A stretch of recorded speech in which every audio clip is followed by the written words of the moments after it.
GMike, and you already know I'm with CL the Kid in the mix. Charles, how you doing, buddy? Doing well, man. Doing well. Always good. Yeah, man. We were balling a little earlier. Got a little bit of some dubs. Got some points up. We got some great defensive play out there. You know, another great defensive play that's going on this weekend is the Final Four matchups with Duke versus Houston and Florida versus Auburn. Final Four matchup is coming down to that part of the season. It's going to be an exciting 2 games that will be going on. The first time since early 2000s where 2008. the number 1 seeds, 4 number 1 seeds meet up in the Final Four. Wow, incredible. I just want to talk about this first game, Florida versus Auburn. I wanted to get your thoughts on who exactly you think that will take this game and why. I'll take Florida, primarily because I thought Florida from the get-go is the best team in the country. Now, I did have them losing to Duke in the final, so we'll get to that in a second. But overall, I do think that Florida's the most balanced coming in. I also thought they had the best player. I mean, Cooper Flag's the best player. But in terms of that tournament darling feel, the guy who's looking to step up, I really think the Gators have more balance. They have the star guy. And on top of the fact, Auburn, now here I will say this about Auburn. Coming into it, they were falling off. They were losing a lot of big, not all against good teams, nothing bad, right? And they're starting to click a little bit in the tournament now. But I just think Florida's just a better team overall. Just way better across the board in every way. Yeah, 100%. That's why I got UF winning, because they're just a complete team. Their defense is very complete. Their offense, they struggle in the beginning in the first half. They try to get comfortable, and it doesn't run off well. But when it comes to the second half, they're a way better second half team. And when it comes to their players, each of the starting 5 can put up 10 to 15 points. While you look at Auburn, they have a stud in Johnny Broome that he could easily put up 20 to 25 points with 10 rebounds, securing a double-double. But other than that, when you look across the board for Auburn, dudes are not making more than 10 points when you look at the other matchups that they had. And they've had struggle matchups going into this Final Four matchup. Even in the first round, some people thought they were going to lose that first game because they were down at least like 8 points going into halftime. Yeah.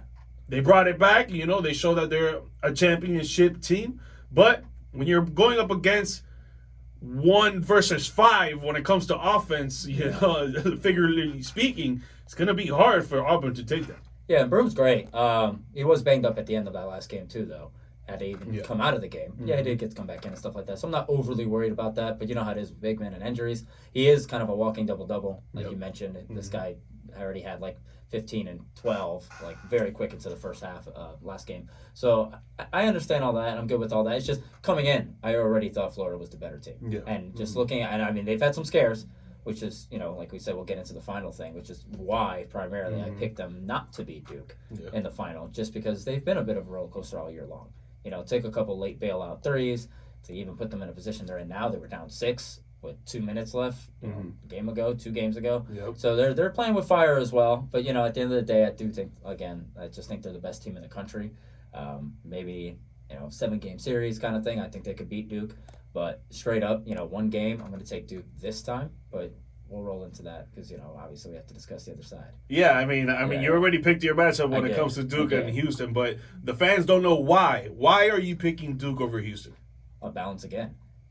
Houston's a great team. Defensively, they were second best defensive team in the league, country, whatever. And I would say league. You would say league, right? It's a league, right? It's a league. It's a league. The country. I know that's. They get paid now. They get paid. They get paid, right? That's how they like to phrase it. But I like their guard play, and they when for Houston, right? Like if not this year, then when? And I mentioned not so long ago. I kind of relate. It's not so much of a fair comparison, but I compare them to the Sacramento Kings in that, Chris Webber days, where it's just like they have a great team. Every year they got closer and closer. They looked better and better, but they kept running into the same buzz. The buzzkill every time. Shaq and the Lakers. And it's just, unfortunately, while it's not the same enemy every time, Houston always goes up against a team that's just hotter and better. And they're the team that's made it to the Final Four the most in history without winning. So, no offense to them, but I'm going to roll with history. I do think Cooper Flag is the best player overall, left in the bracket, and not just that, he, leads in points, assists, rebounds, steals. He's dominating everything. But even him aside, I just think they're way more disciplined. They're way more. There's a lot of teams that they the Mike Tyson thing. Everybody's great till they get punched in the mouth, whatever, right? Mm-hmm. But when Houston gets rocked a little bit, they kind of get away from their game plan offensively, and Duke just stays the course. Yeah, so for me, I got Duke winning this game for sure. I just think that it's gonna be the greatest opponent for them when it comes to this tournament because they have been just going through teams throughout this whole tournament. They've been winning more than 10 or more points when it comes to each team. Last game, they probably won by like 15. The game before that, they probably won by like 20. So their offense is there. Their offense is great. But Houston, like you said, the second best the second best defense in the league. So they have an opponent that can actually match them when it comes to offense versus defense. But like you said, and I agree, will Houston bring that offensive capability to match against Duke? And I think it will be close to a certain point, and then Duke is just going to run away with the game. Yeah, it's tough, man. It's at the end of the day, it's just discipline. That's college sports in general. Mm-hmm. That's the reason the football, every year in the mini playoff now that we have, and even beforehand when you had the 4 teams in college football, the bowl games, whatever it is, a lot of these games are so exciting because there's late comebacks, and there's big blown leads and things like that, and you just never know what's going to happen, and it just comes down to discipline. The well-coached teams don't find themselves in those situations, and I think Duke is a well-coached team. I think they're in a situation where they have the advantage going in, and they'll take advantage of that. Houston, I will say though, has done a decent job of scoring late in the second half and kind of presenting a little problem when it's just defense and turning that into offense for easy baskets. I just don't know if that'll be enough for Duke. They're just if you're starting off too late and Duke is already on a roll. Yeah. How do you expect Houston to come back? Duke struggled last game in the first half and ended up winning by 20 anyway. I know. I mean, and that's the nature of college basketball. But still, Syracuse fan, we were winning in the tons of first half games and ended up losing by 25 or more. So, that's a whole other story there. But I think Duke's just a better team. Yeah, so we'll talk about Duke versus Florida because I think the national championship will probably come that Monday or Tuesday, right? Usually. So we'll probably won't have another live show after that. So we'll talk about if we're expecting that it's going to be Duke versus Florida. Yeah. Duke versus Florida, who wins? Well, like I mentioned, 7-game series, I take Florida. 1 timeout, I'm going to take Duke just for all the same reasons. More disciplined, and you know what you're getting out of Duke. Duke will play, if you're a golf person, it used to be when Tiger Woods was hot, it didn't matter how good you played. Tiger Woods was going to win. Yeah. Period. Right? Tiger Woods to the field. And I feel very much the same with Florida. When everyone's playing their best, I do think they're the best team in the country. But they don't always play their best. I think there is a little bit of sometimes they're 8, sometimes they're a 10, sometimes they're 7, where Duke is a consistent 9 with a 10 capability. Yeah. Right? So I got to say, if you're just going to play one game, I am going to take Duke. If it were to be a bigger thing, best of 7, something like that, I do think Florida would kind of give me a little more confidence there. But I'm going to roll with Duke. I had them from the beginning. Mm-hmm. I don't know how your bracket's doing. Mine's at 80% actually, so it's still very good. All of mine are done. Oh, are they? All mine are done. All mine are still alive. I had 3 out of 4 here. I had 7 out of 8 last time, so still rolling.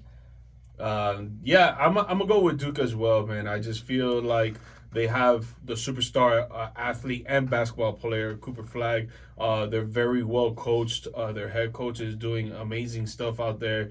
And I think that Florida can be more of a complete team, but I feel like Duke just plays harder with more intensity and with more IQ than Florida does.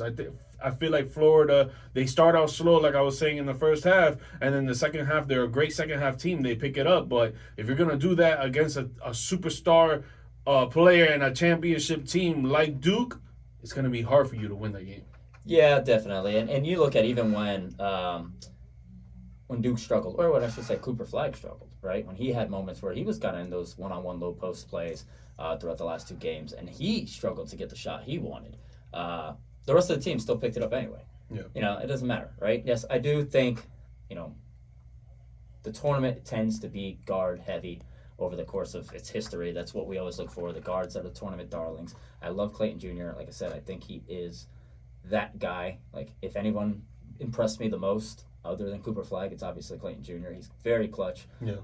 Really, not just because he kind of looks like him, but he just reminds me of that run Denver had to the NBA championship and what Jamal Murray was doing. Man, just late shot after late shot after late shot. And I'm not trying to hit you with that because I know how you feel about it, but like as a Heat fan, but they're just he has NBA pedigree, but at the end of the day, Duke's just, for one game, I know what I'm going to get from them. Yeah. That's it. Definitely.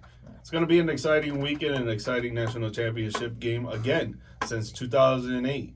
Number 1 seed straight across the board for the Final Four matchup is just amazing to see, and it's going to be awesome. It's going to be awesome to watch. For sure. Top 3 Duke players. Duke basketball players. Gotcha. I like the Christian Laettner.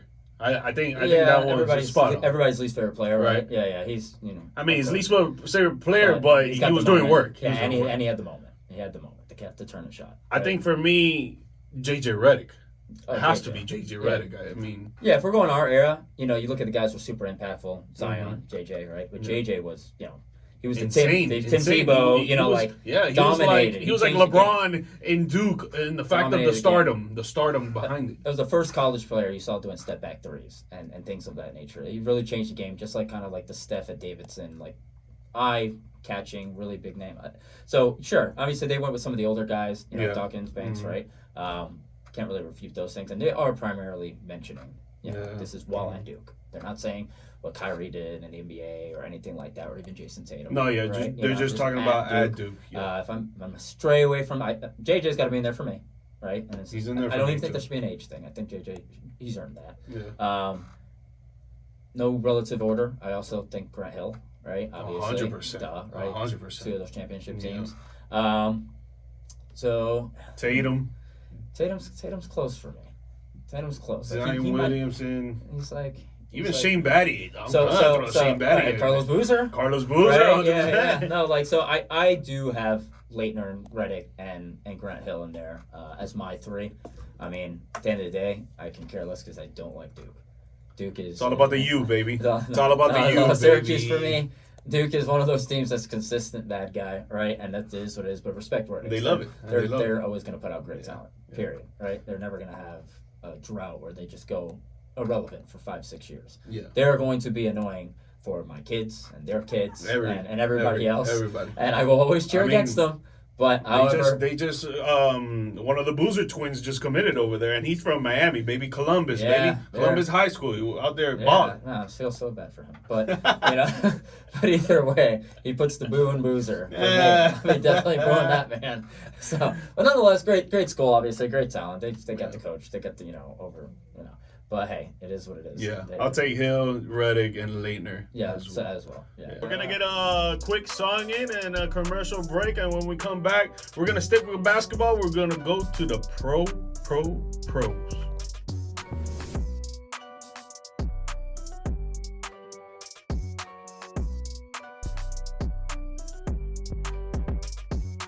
We want to jump to the NBA hardwood floor. Stick with basketball here. And yesterday we heard some ridiculous comments. To some people it's ridiculous, some people it's not.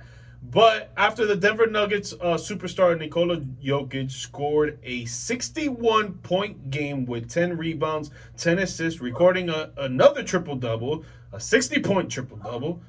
4-time NBA champion Shaq was asked during the NBA TNT postgame show if he went up against Jokic today, but Shaq was in his 0-1 season, so his 0-1 body, his 0-1 mind, and his 0-1 stature, he would go up against Jokic of 2025. Would he beat him, and what would happen?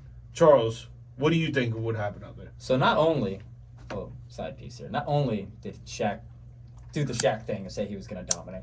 He said he would be Slovenian chicken. Slovenian chicken. Be aware, he's obviously Serbian, not Slovenian. They do border, right? But nonetheless, but he got it messed up. He got messed up. But either way, just for Serbian chicken. Serbian chicken, right? So Shaq says he's Serbian chicken. Now, granted, I do think 0-1 Shaq is the more dominant, better player than current Jokic, and it's close. The idea that because Shaq was trying to portray it as, okay, well, look. He's not going to do anything to me in the paint. I'm going to body him in the paint. I'm going to have the advantage there. So, he might be able to hit threes and stuff like that, but I'm going to have more twos than he has threes. Mm-hmm. I don't think Jokic would just naturally turn into this three-point settling shooter against Shaq. Yeah, I do think Shaq has the size, the strength to keep him out and stuff like that. But Jokic uses the soft hook more than he does the low hook, force paint hook, right? So he can still get his shot. Now, granted, I will say, let's compare some of the other guys Shaq dealt with at that time, right? So Shaq, that's 2001 playoff run was when they swept through. Well, not swept through because they lost the one game to the Sixers in the finals, but that's the only loss they had in the playoffs. Mm-hmm. That's coming off the MVP season before that and the finals MVP the season before that, and then winning, obviously, the finals MVP against the Sixers as well in 01. So this is the best version of Shaq. But even then, Tim Duncan in that Spurs series, I believe it was the Western Conference Finals, even though they swept them, Tim Duncan still put up 40. Tim Duncan still put up 28. Tim Duncan still had the most rebounds and assists from his team. Like, he was still playing great. Now, I think Jokic, I'm not saying that he's better than Tim Duncan. Tim Duncan's obviously the best power forward of all time. But I do think if you're going to compare somebody who steps away from the paint, Shaq didn't do well of slowing down Tim Duncan in that series. Even head-to-head in their career, I think the Lakers have more wins by 3 or 4, something like that, and then they share the playoff split. But Shaq never, in that head-to-head matchup, Duncan outscored him, Duncan out-rebounded him, Duncan out-assisted him, Duncan out-stole him. Shaq just had the blocks. That's it. Shaq notoriously always said that he struggled against Rick Smits, Indiana Pacers, before he started getting banged up. Now, I'm not saying Rick Smits is any of these guys, right? He's not even Rasheed Wallace or any of those players, power forwards. But, again, another power forward who could step out and create. Arvydas Sabonis, a lot of people like to compare him, not just because of the European thing, but a big man who could pass the ball and things like that at that time for the Blazers. He was on the back end of his career at that time. He was kind of fading. He was getting a little banged up. But still a great passer and still able to do stuff like that. Head-to-head, just like Yao, head-to-head, they don't really have the numbers. But I do think overall, Shaq would have his way, just like we think he would. But I think Jokic would get his too. I don't think either person would do a great job of slowing each other down. So for the most part, I understand the point, but I don't think Shaq is doing anything to keep Jokic from being Jokic. He does a lot of his work in that mid-range post, not offensively, but passing and assisting at the top of the key with the face-up game. I get Shaq. He should be confident like that because no one's stopping him. But I don't think he was stopping Jokic either. I think, so we're going off of base of NBA play. And NBA play is not one-on-one. It's 5-on-5. Sure. And with the way that Jokic plays, with the team that he has, or the team that he could have, because if you're saying you put Jokic with some other superstars and you put Shaq with some other superstars on an all-star level team and stuff like that, I think Jokic can have the advantage. But I do believe that Shaq, if you're going on the post and you're putting Jokic on Shaq just on an island, and Jokic is covering Shaq, 10 out of 10 times, Shaq is winning that battle and he's getting a bucket. On the other side of the floor, Shaq is covering Jokic. I think 7 out of 10 times Jokic is getting a bucket. The only times I think that he would miss would be the aggressiveness of Shaq that would cause a lot of pressure for Jokic on that soft hook that you mentioned, or a little turnaround. He does a little fake bump to the left and he'll go right and try to do a layup. I think Shaq, he wasn't as quick because he was a little heavier on that side, that 01 season compared to the to the 2000 and the 99 and 98 when he was in the Magic and stuff like that. So he was a little on the heavy set side. So he'll be a little bit slower. But I do think Jokic can have an advantage with his IQ to make his team better around him. If they would go on a 7-game series, Denver versus the 2020 when did they 2001 or something. Oh, wait, were you talking about the Lakers? Yeah, when did they beat the Heat? The 2022, 2023. Oh, the recent one, Yeah. That finals team against the 2001 Lakers on a 7-game series, I think it will be tough because I think that Jokic is gonna have a way better aspect for his team to win than Shaq would when it comes to playmaking, when it comes to getting teammates to get their scores up more than Shaq would, because Shaq is worrying about getting the ball to himself, and that was the whole parameter of the Lakers was getting the ball to Shaq. And if Shaq couldn't make a bucket, Kobe's out there trying to do his thing, or Rick Fox, around the circle. But I mean, if you look at that, even that playoff run, the 2001 playoff run, even that Spurs series, Kobe had like a game of 40-something, a game of 30-something, a game of 28. Derek Fisher led another game in scoring. Yep. It was never, I mean, granted, I'm giving all the credit to Shaq, right? But he didn't lead any of those Spurs games, right? I know they played the Kings well the round before that. They played the Blazers in the first round, just a best of 5, but they won the 3 sweep. And that's not taking away from Shaq. He always had Kobe to kind of do that. But again, like I said, when you're playing basketball and I say, okay, I got this guy. I'm not going to let him score. We're trash talking before the game. a screen is set, he switches over to somebody else, and he scores on that person. That's not on me. It's not your That's not on, responsibility it's not at on that me. point. And 100%. Jokic is going to play a style of game that you can market it all you want, Shaq versus Jokic, Shaq versus Jokic. But for when Jokic is shining, it's not Jokic versus Shaq. Jokic is on the perimeter. Jokic is setting a screen. Jokic is faking the pass, hitting somebody else with the pass. He's cutting to the basket, making one additional pass. And Shaq was a great passer himself off the post, right? But Jokic is a front-facing great passer. He's facing the opposite side of the hoop. He's not facing there. He can play back to basket and be a passer, and he can front shoot and be a good passer. So I don't like the comparison. I don't think either person would be hampered because yeah, we talk about Jokic likes to do the pump fake, do the fake hook, switch around. Even if you're just talking about not even passing, just scoring. Shaq saw all that with Hakeem, and nobody does it better than Hakeem in the history of the game, right? So not concerned about that for Shaq. I do just think that how you evaluate these players, it's look at what Jokic is doing. He could have easily been 4 times in a row MVP, and he's still not perceived as a LeBron, as a Steph. He's not exciting. He's not of those kind of things. So he doesn't get evaluated in that way. I think Jokic could play in a series against Shaq and whatever teams they happen to be on, whatever rosters it is, the 2001 roster, let's just say versus today's Nuggets. And the Lakers of that time could win it 4-1 or something of that nature. Not saying that's my pick, but let's just say they win like 4-1. And you would say, oh, yeah, see, Shaq was better. And then you look at the stats. Shaq would have more, or Jokic would have more points. He'd have more assists. He might have equal rebounds. It just wouldn't get highlighted that way because it's not flashy. So we'll talk about on a 1-on-1 basis. Yeah, 1-on-1 to 11. I could take Shaq all day. I take Shaq all day. He's just pure dominance. You put him on an island, it's Shaq different. is I would take Shaq over any big man in the history of the game. 100%. In that aspect. Yeah. So. And I think that's what he means. I think it's the 1-on-1 aspect. That's what he's that's not the game. Jokic will never do 1-on-1. Jokic will never do 100% because he's too smart. He knows that he's not going to be able to dominate Shaq. Yeah, you can get other idiots, like especially when you get 2 guards yapping to fall for that, take the bait. Jokic would never take the bait. Yeah. He would rather go ride horses than prove that he's better than Shaq. Literally. So. Next thing I wanted to talk about here, man, is it's ridiculous that we have to talk about this again, but it just happened recently last night. The Golden State Warriors visited the Memphis Grizzlies while the Golden State Warriors and the Grizzlies were going at it till maybe like 2 minutes left into the game where the Warriors really took off. But the storyline behind this game was that superstar guard John Morant did another gun gesture during a game.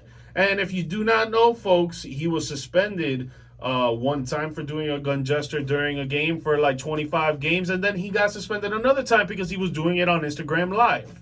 Now, this is the 3rd time, and this time he was provoked by Buddy Hield from the Golden State Warriors that he was doing it off the bench. But Buddy Hield has never been in this situation or been in trouble because of this, right? So John Morant decided to do it back to him, and this is the 3rd time that he does it. What are your thoughts on this about John Morant doing the same mistake coupled with the gun thing in the club, coupled with the gun thing in the car? There's just, when do you grow up and learn? I don't want to blame the circle around him because I do. I hate that crutch though. I'm gonna use it. I don't mind it if this is John Morant's brother doing it because he still lives the normal day life. He still never moved out of the hood. His family's still in the same place. They still live the same life they were doing before. When you're the guy in the circle, it's not up to everybody else to step up. You're the leader now. You're the moneymaker. You're the star. You're the person who has the most to lose. It's time to grow up. Period. And I hate it for him because it's like, you just came off an injury last year as well, and you're finally, the team's doing well. Coach gets fired mysteriously just like a week ago because he wanted to do the gun gestures. Yeah, like I said, because he stood up for gun safety or something, and now he's gone, right? So it's like, I don't know what's going on with that, with Jenkins being fired, but less than a week later, Ja's back to doing the gun stuff, right? Very annoying, very frustrating for a guy who has so much talent.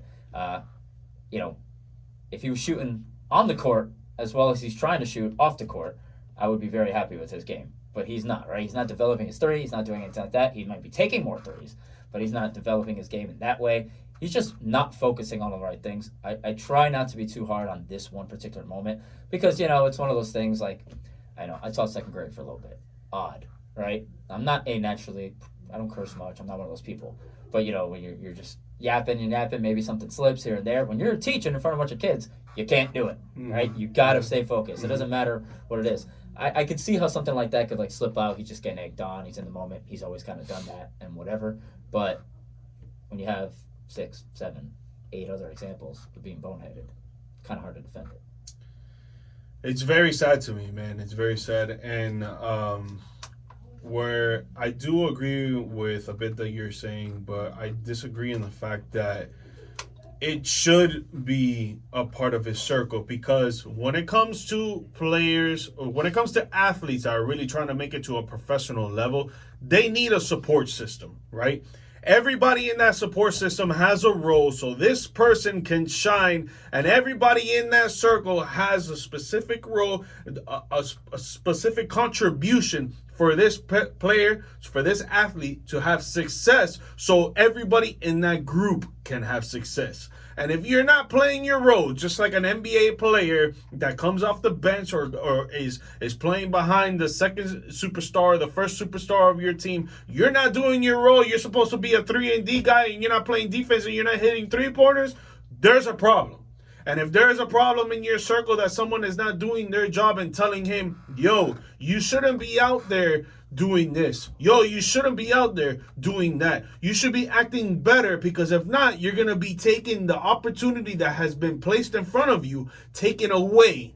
And you're going to be crying later on like, wow, bro, I was young, dumb, and naive, and I should have changed up my tactics. I should have changed up my character on the court and whatever. Like, dude, if you like guns, that's cool, bro. I'm a person that likes guns. That's cool. But you're an NBA player. The NBA does not want to be associated in this whole gang affiliated stuff, which I don't think he's gang affiliated, but the way that you do the gestures, it kind of perceives as that.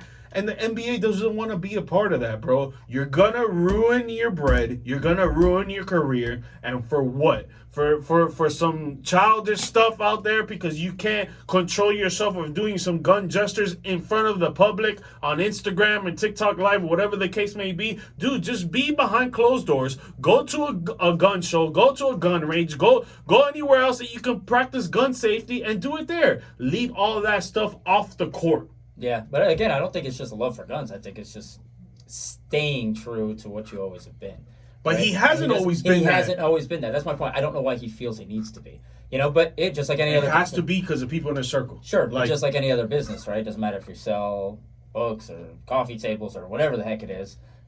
You are who your people are. Yeah. You are who you hire. You are what you are. We have a good thing here with me and you and Mimi and Micah and whoever, Prince and Chris and BC, because we are who we are. Yeah. We are collectively the people that represent this. And he's just not doing a good job of representing himself or allowing his circle to be a good representation of what he should be. He's outgrown his circle, and he's going backwards instead of forward. I don't know what the NBA will rule, what they'll give him, especially with all the previous things already there. But I am interested to see what they rule on it. Because if he has to miss games again, heading towards the playoffs here, I think, how the NBA is, and MLB is this way as too, and NFL, where it's, we got 4 games left. This game's coming up. We'll suspend you for 3 games. Magically, or the next season. Magically in time for the playoffs and stuff like that. I don't think he needs to miss playoff games for it. It is annoying, but it's just bad to see. It's sad to see. It's sad to see, man. You don't want to see this guy's career. Young man, who's supposed to be? He's supposed to be the face of the league for real. Before this whole thing, I just had him in my top 5, 25 or younger list. And bro. Well, we'll see. We'll see if he ends up being in the NBA for that long. But another thing I wanted to talk about that came up today is that Carmelo Anthony has been elected for this year's Hall of Fame class. Man. Hey, wow, bro. My dog Melo, Syracuse fan. Dude. Got us our only title. He did. Got us our only title. Jerry McNamara, these guys. But, yeah. Just like you mentioned, NCAA champion, 10-time All-Star, NBA scoring champion, 3-time gold medalist for Team USA, 1-time bronze medalist for Team USA, 6-time All-NBA team, 03-04 All-Rookie team, and a top 75 player in history. I still think he should have been Rookie of the Year. He got snubbed. He outplayed LeBron that year. It's close. I'm not going to say that it's not close, because it is close. It is close. I'm not saying it's just blasphemy, He just had a way better team than LeBron, I would feel. But sure, but he stepped into no, his stats were. He should have been on Detroit incredible, if you want to talk about teams. Yeah. Dude, they would have won the every chip year. that They year. 5 years. 100%. That year Yeah. they would have won. Yeah, imagine that lineup. Oh Billups, my Hamilton, God, man, Prince off the bench. Prince off the bench. Gosh, well, I don't know if Prince would have still been there, but either way, you get my point. Yeah. You know what I mean? Yeah. So, congrats to Melo. Love, his Very son. well His son's deserved. coming in next year. So glad JJ Starlin's staying for another year. These are small Syracuse fans only kind of information, but I'm telling you, a couple of the guy from Australia coming over. We got a good little thing going on here for the first time since Boeheim's been gone. So looking forward to that. Melo definitely deserving. He always gets a bad rep, that he had a bad attitude, didn't want to come off the bench and all that kind of stuff. He was willing to. He was willing to do whatever you guys wanted him to do. Yeah. Just didn't give You him a guys chance. just portrayed. And by the time you gave him a chance, he was already kind of not washed, but kicked out the league. He was already past. He only played for the Houston Rockets 11 games. And you guys kicked him out. Between him, Dwight, DeMarcus Cousins, those three guys right there just had a perception about him that they could never do anything to fix. Yeah. So it's unfortunate, but congrats to him. Yeah, very well. Which is your favorite Melo, by the way? Nuggets. Okay, even though I'm a Syracuse guy, I love Knicks Melo for some reason. I love Knicks Melo too, Melo. but Nuggets Melo was Nuggets Melo on was a different tier for me. I feel feel like Lakers Nuggets series. I feel like Knicks Melo was more selfish and more in tune with just trying to score, and that's why he got the NBA scoring champ and all that stuff. Yeah. I feel like Nuggets Melo just really wanted to win. Yeah, what I'm saying? I hear that. Yeah, he just seemed like. And I like that. I just like the players that really want to win. Yeah, Knicks Melo was money Melo, and it's unfortunate, but. And he could have gone to the finals if it wasn't for Kobe. He was supposed to be a part of the LeBron Wade juncture. Yeah, took the he contract. was. Took He the was. contract. South Beach. Oh, well, thank God for that. Can't have that. They're going crazy. Can't have the Heat winning. Last thing before we get out of here, we got a few minutes left. Kevin Durant is now injured. He has an ankle injury that's going to probably put him out for the rest of the season, which is only 6 or 7 games for the Phoenix Suns. But they are in outside of the playoffs, 1 game behind the Kings. The Kings just lost tonight. They just lost tonight, so they still have a chance. Do you think the Suns can pull it off and get into the play-in without Kevin Durant? Get into the play-in? Maybe. Do anything beyond that? No. And that's with Kevin Durant. He's going to come back. Yeah. Even with Kevin Durant, I don't think they'll get into the actual playoff itself. And if they do, they're going to get swept out. This is just a poorly constructed team using dated logic. No defense. Dated logic. We'll just put stars together and make it work. Like I know that's where people were heading, but there was some logic to the semblance of the stars put together before. Mm-hmm. Allen was a catch and shoot. Pierce was a rounded scorer. KG was low post. Rondo was a passer. This wasn't just a collection of random people. Mm-hmm. LeBron was the best player in the league. Wade was his guard support. Bosh changed his game to make it work. Like Kyrie, same thing. Kevin Love. These collective of great players is not just, well, here's a scorer in Beal. Here's a scorer in KD. Here's a scorer in Booker. We had no point guard. That's okay. We had no big man. That's okay too. They had it. They had it, and he let him go. Yeah, well, they let him go. Yeah, so they just he was going crazy. Yeah, they just went sloppy after that. I don't really care anymore. I've never been a Kevin Durant person in general, and it's not just primarily because of the Warriors thing and selling out like that.